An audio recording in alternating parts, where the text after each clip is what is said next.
Africa महाद्वीप में hero की कई खानों की खोज हो चुकी थी, जहां से बहुतायत में हीरे प्राप्त हुए थे।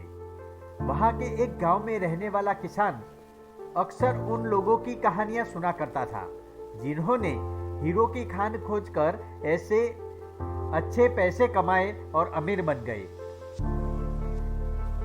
वह भी हीरे की खान खोजकर अमीर बनना चाहता था। एक दिन अमीर बनने के सपने को साकार करने के लिए उसने अपना खेत बेच दिया और हीरो की खान की खोज में निकल पड़ा। अफ्रीका के लगभग सभी स्थान छान मारने के बाद भी उसे हीरो का कुछ पता नहीं चला।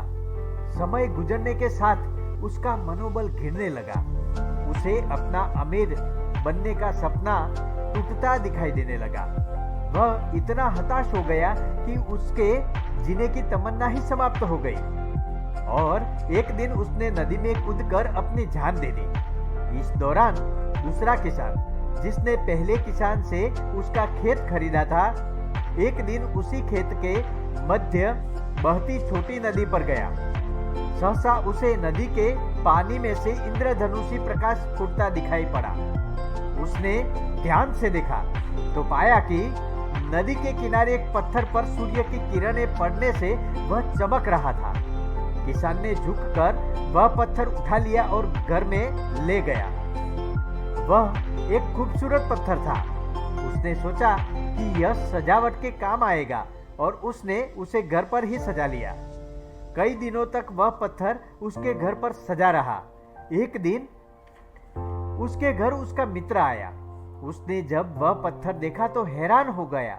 उसने किसान से पूछा, मित्र, तुम इस पत्थर की कीमत जानते हो? किसान ने जवाब दिया, नहीं, मेरे ख्याल से ये हीरा है, शायद अब तक खोजे गए हीरो में सबसे बड़ा हीरा। किसान के लिए इस बात पर यकीन करना मुश्किल था। उसने अपने मित्र को बताया कि उसे यह पत्थर अपने खेत की नदी के किनारे मिला है। वहां ऐसे और भी पत्थर हो सकते हैं। दोनों खेत पहुंचे और वहां से कुछ पत्थर नमूने के तौर पर चुन लिए, फिर उन्हें जांच के लिए भेज दिया। जब जांच रिपोर्ट आई तो किसान के मित्र की बात सच निकली। वे पत्थर हीरे ही थे। उस खेत में हीरो का भंडार था। वह उस समय तक खोजी गई सबसे कीमती हीरे की खदान थी। उसका खदान का नाम किम्बरले डायमंड माइंस है। दूसरा किसान उस खदान की वजह से माला माल हो गया।